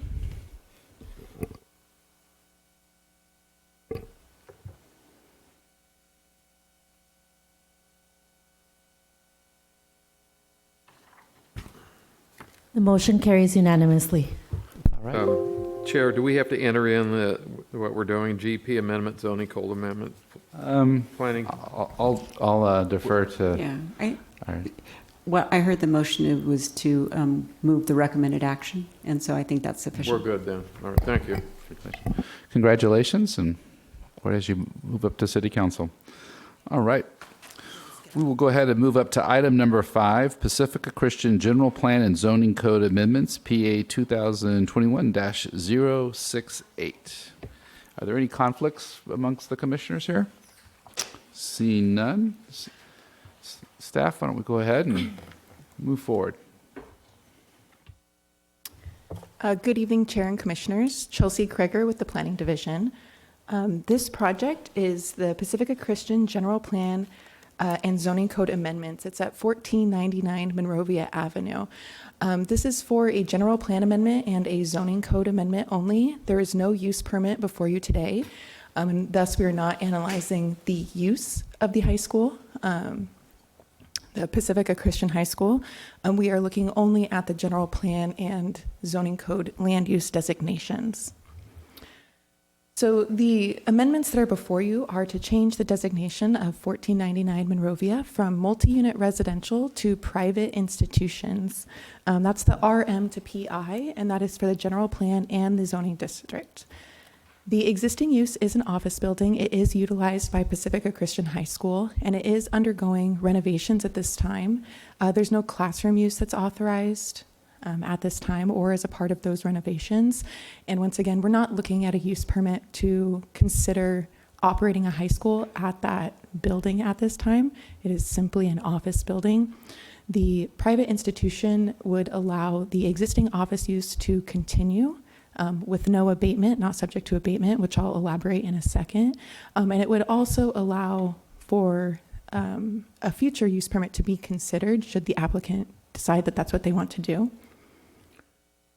So vicinity map to get us a little bit oriented. Of course, the project site 1499 Monrovia is outlined in red. The existing Pacifica Christian High School, which does operate as a school, is located here. It has that West Newport Community Center title on it. We have Banning Ranch over here to the left and Superior Avenue here. So get you a little bit oriented. So this is the general plan land use map existing as it is today. The brown represents multi-unit residential, so that's how the designation is today. Some of the uses that are surrounded or the designations around it, you see PF, which is where that Pacifica Christian High School currently operates. It's public facilities. You'll see some of that orange, that's medical office. You'll see some red and pink that are some commercial, and that green open space as well. This is the proposed land use map for the general plan. So the purple representing PI, the private institutions.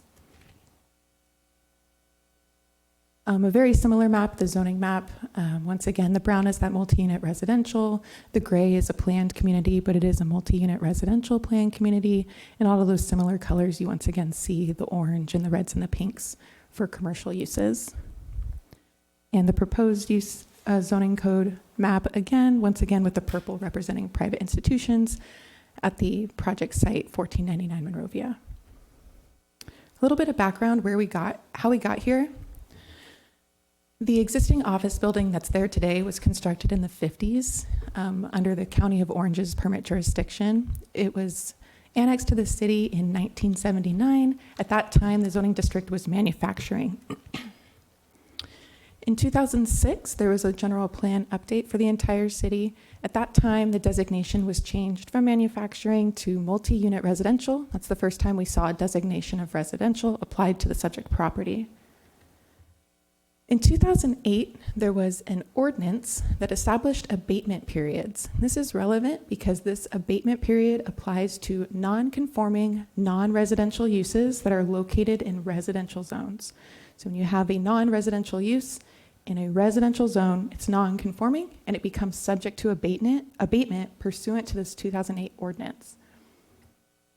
In 2010, the zoning code was updated, and at that time, the designation for that subject property was changed to residential to be consistent with a general plan. So in 2006, it was updated to be a general plan land use designation of multi-unit residential, and in 2010, the zoning district was also updated to be consistent with the general plan. At this time, that office building that was already there became non-conforming and pursuant to that 2008 ordinance, subject to abatement. In 2012, an abatement extension was granted by a hearing officer, and that abatement was extended to February 1st, 2022, which is of course coming up. In 2014, Pacifica Christian High School, which is located just down the way, began operating at that 883 15th Street. And in 2017, 1499 Monrovia, which is our subject property, began being used for off-site parking for the high school. So that's how we got to where we are. So as mentioned, the project details really are just the rezoning and the general plan amendment to change from multi-unit residential to private institution. The proposed FAR, the floor area ratio, is 0.49. That allows a little bit of flexibility beyond what they currently have, about 1,000 square feet addition. So if they need to add some closet space or something comes up in construction, they'll have a bit of flexibility. It would allow the current use, that office building that does support the Christian high school, to continue without abatement, so it would not be subject to that February 2022 abatement. And any use as a school would be subject to a future use permit. It would not be allowed by right. It would be something that would be reviewed as a discretionary project subject to a use permit. So you saw a slide like this in the last presentation. So once again, Charter Section 423, Statistical Areas. We're looking at Statistical Area A2, so I have that pinpointed on the map. And again, another Section 423 analysis. I get the benefit of you guys having heard a little bit about this already, so I'll move a little quickly. The first column there is our increased and allowed floor area. That's non-residential floor area. This would add up to about 17,000 square feet. Combined with the 80% of a prior amendment within the past 10 years, there is one prior amendment. We put those together and we do not exceed that 423 threshold. There is no increase in allowed dwelling units, so we don't exceed that threshold. And our AM and PM trips, neither of those exceed the threshold either. I would like to point out that those numbers you see for the proposed project, those are different than what you have in your staff report. These numbers do reflect the council policy private institution trip generation rates. An incorrect trip generation rate was used in the staff report, so apologies for that, but the thresholds still are not exceeded, and no vote of the electorate is triggered by any of these thresholds. Another thing I'd like to bring up is the Housing Crisis Act of 2019. A lot of us know it as SB 330. And SB 330 prohibits reduction in residential capacity without also increasing residential capacity somewhere else. In this case, the residential capacity is reduced by 14 units according to the general plan. The residences at Newport Center, which you just saw, increases residential capacity by 28 units. So if these two projects were to both be approved at the same meeting, there would be it would be consistent with SB 330. There would be no violation of SB 330 with that. So if you were to make a recommendation to council, we would make sure that those two projects stayed on the same meeting, so that if they are both approved, it would be concurrently and therefore consistent with SB 330. The project is not subject to CEQA pursuant to Section 15060. And the recommended action is to conduct a public hearing, find the project not subject to CEQA, adopt a resolution recommending that the City Council approve the general plan amendment and the zoning code amendment. Next steps from here would be a recommendation to City Council. If it is approved, a use permit would be required for that private school use, and at that time, the operating characteristics of the school would be considered. With that concludes my presentation. I'm available for questions. There's also a representative of the applicant here, Shauna Schaffner, and I believe she also has a presentation.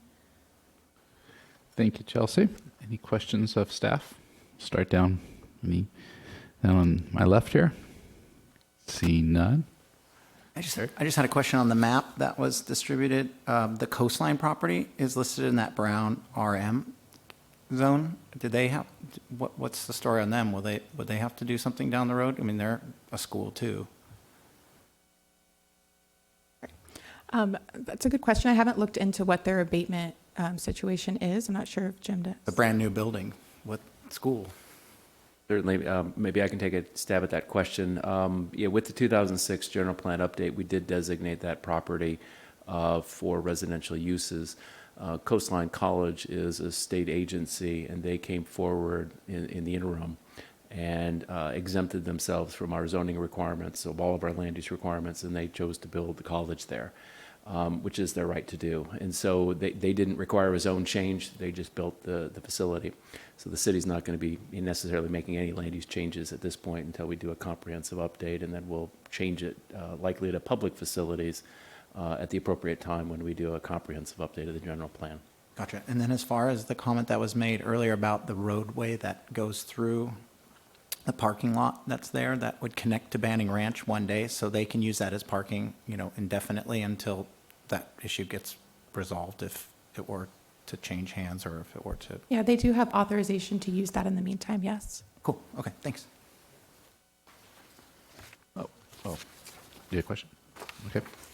Maybe just a question of clarification. So if the last project that we just saw is not approved at city council level, and you guys are bringing these forward together as a package, does this mean that this site or this project would not be approved if passed here today? Sure, I'll take a stab at that question. The answer to that is yes. We couldn't go forward with this project without that other project and be consistent with the SB 330. In essence, we're prohibited from downzoning a property to eliminate a residential opportunity unless we concurrently upzone something. And so that's why these two projects are here before you tonight at the same time. We do intend to go to the city council at the same time so we can meet the law and do the two amendments concurrently. And so that's the reason why they're here tonight at the same time. Okay, thanks. All right, before we move to public comments, let's go with any ex parte communication. We'll start with Commissioner Rosine. I had a conversation with the applicant's representative. A brief email exchange with the applicant's consultant, nothing discussed. None. None. None. I spoke with school staff as well as a trustee.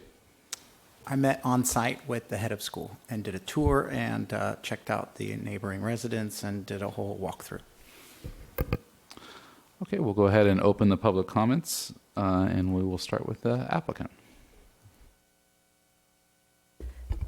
Hi, good evening. I am Shauna Schaffner, Chief Executive Officer of CAA Planning, representing Pacifica Christian School tonight.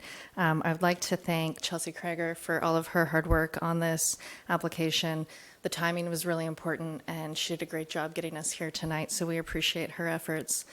I do have a clicker. Okay, so Pacifica Christian, we are requesting tonight, as Chelsea has stated, a zoning amendment and a general plan amendment. That is to change the designation from multiple unit residential to private institutional. Here is an aerial photograph. We should have scooted it to the north a bit so that you could see Coastline College, which does have a very active community college just north of the 1499 site.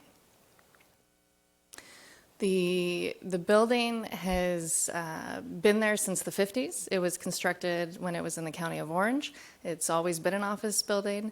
It's about 17,000 square feet, and the property is about 34,000 square feet, so just under an acre there. Again, the land use history, 1957 construction, incorporated to the city in the 70s. The general plan changed it to multi-unit residential with the abatements. I think Ms. Krieger has covered this very well. Thank you, Chelsea. Again, the abatement period, I think what's interesting here is the abatement extends until February of 2022. What we haven't discussed tonight is that the general plan, within that anomaly, we have been prevented from applying for a general plan amendment until that statistical area resets, which is in September of this year. And so we couldn't increase the square footage in that anomaly area until this year, which is why we haven't previously applied for a general plan amendment. So as the statistical area resets under Measure S and square footage is again available for a general plan amendment, that's why the timing is such that we are now applying for this GPA. Again, this is really a pretty simple project. The property has never been used for housing. It's not an opportunity site within the housing element. We are consistent with SB 330 because we do have the corresponding increase in residential density that is provided by 150 Newport Center Drive. And again, it's allowed under Measure S because we have the 10-year reset that is occurring in September prior to the City Council consideration of this project. The school has done an incredible job with their neighbor outreach over the years. It's been many, many years ongoing. The most recent outreach was in June of 2021. They hand-delivered 75 letters to neighbors. From that, about 15 people responded. The responses have been very positive. The school has worked with individual property owners that have had issues during construction, and we will be doing more public outreach and specific meetings with concerned folks prior to any use permit application.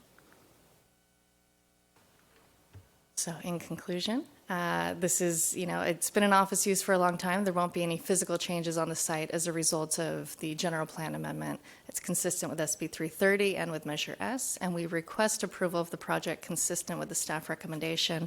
I'm available for any questions that you might have, and so is David O'Neill, who's the head of school from Pacifica. Thank you. Thank you very much.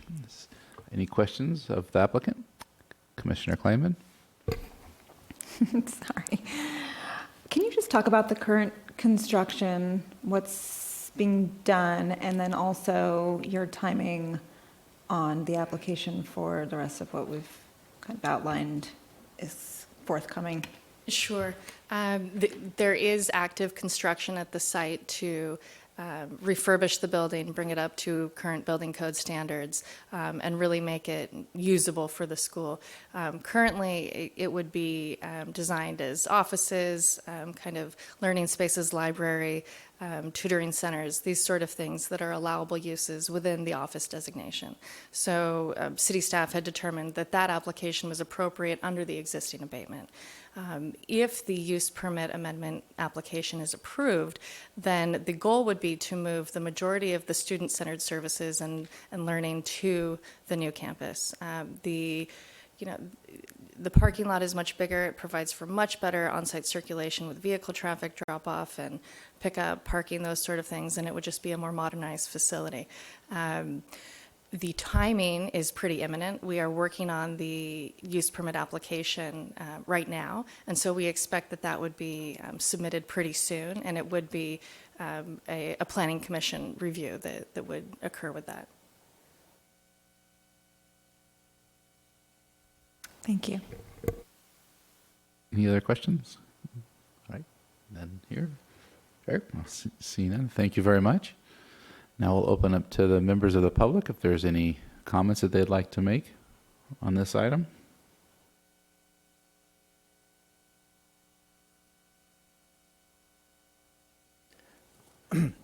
Chair Lowry, members of the commission, my name again is Jim Mosier. First of all, there's an obvious irony with the city struggling to find places to put 4,845 dwelling units, where to plan for those that we're taking away one area that for 15 years has been planned and zoned for housing. Comment 2 is I was a little confused reading the staff report about what the theoretical housing capacity was of this site if it continued in its current use. I notice on handwritten page 8 in the discussion of Senate Bill 330, it refers to a potential for 11 dwelling units. And then on the following page about traffic, it says it would be reducing the potential by 14, and we heard 14 in the slide presentation. So is it 11 or is it 14? And then finally, I was kind of confused about the statement that the current office abatement would be relieved by changing this to a private institution designation. I wasn't aware that private institution designation, or perhaps this is true, I thought there was a distinction between things that are zoned for offices and things that are zoned for private institutions. So is the statement that any kind of office could be going in here? Or is the statement only that it could be used for an office related to a private institution?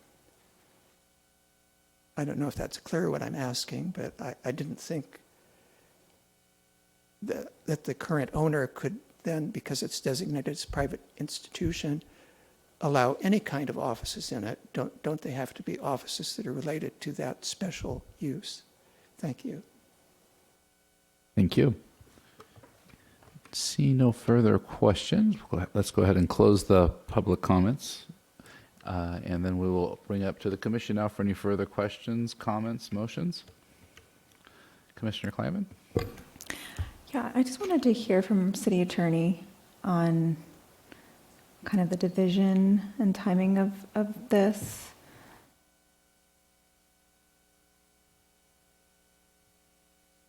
Thank you, Vice Chair Kleiman. I think with respect to the project, as you heard, we do have an SB 330 issue, which is critical, and we are trying to meet our housing obligations here. We do have a categorical exemption, which staff thinks is justifiable here and appropriate. And so with that, then we think that we have met the obligations under CEQA as well as our other requirements, and this can go forward. Okay, thank you. Obviously, I, for one, am fully supportive of this change and addition to the existing school there and eventual expansion. I know there are a lot of families who would like to be able to send their kids there, and currently, they have limited capacity. Hopefully, the application is as imminent as it's described. Is that a motion? That sounds like one. Sure, I'll complete that with making the motion to Great. move forward with approval. Unless there's any more questions, I was going to second that. Oh, Commissioner Keddy? We received up at our desk here an email from Dorothy Krause and about, I guess she's a neighbor apparently. On the second page, they put together a list of items that they would like to see done in the area and related to this, lighting, how the buses run their, idle their motors, and window treatment, flow of traffic, and walls along the Banning property. Would this be something that we should be talking about or considered, or this is something, I know it's an individual's list, but Commissioner Ketting, I think these are concerns of the future operation of a school at the use, and again, that's not before us today. So I think Okay. these are issues that we'll examine as we evaluate that use permit and bring it forward, and we'll have that debate when that application is here at a future date. All right. If there is no other questions, I will reaffirm my second there. And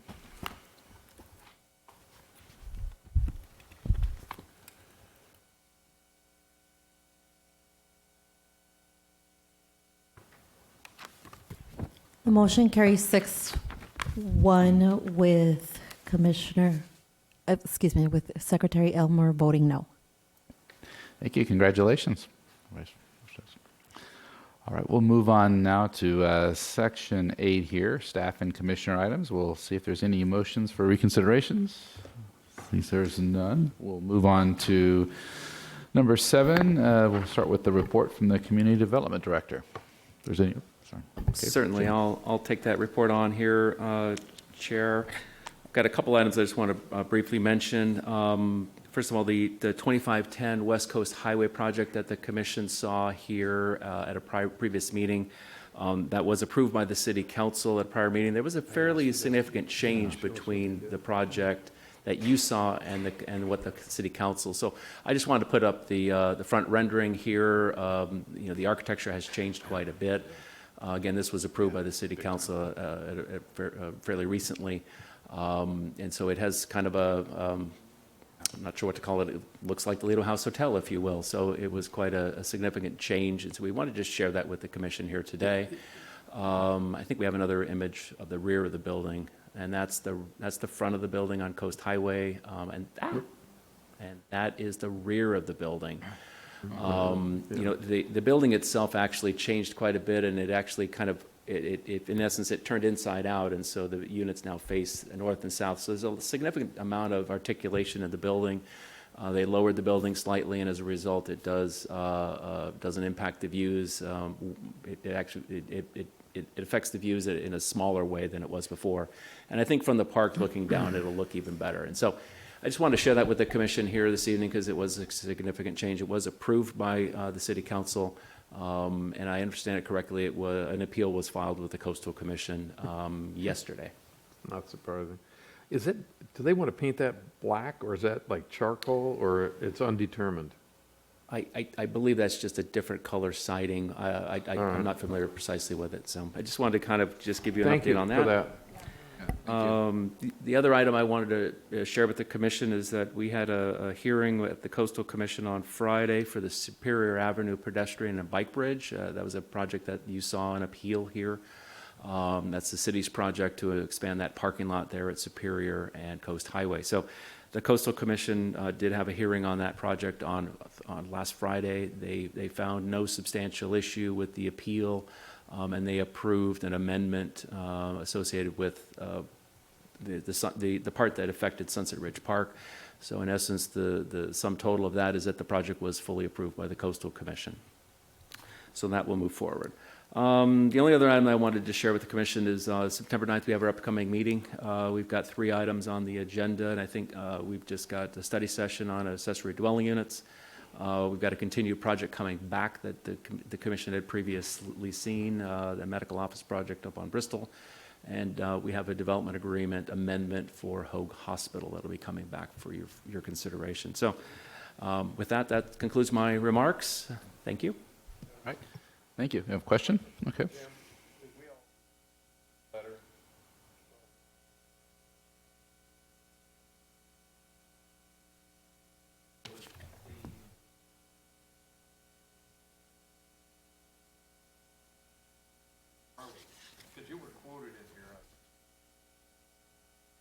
Yeah, I think, yes, I was quoted in, I think even in some correspondence and some online publications, but I was responding to a question about, the possible preparation of a Mariners Mile plan, and I was indicating that, the city did go through a planning effort several years ago. I think it was called the Mariners Mile Revitalization Plan. And that provided some guidelines that might help future projects, and that project didn't go forward at that time. And so I think the city council may be considering maybe resurrecting that or starting a fresh look on that, and that'll be a policy choice that the council would have to direct. And so we're waiting to see what that might result in. So that was basically it.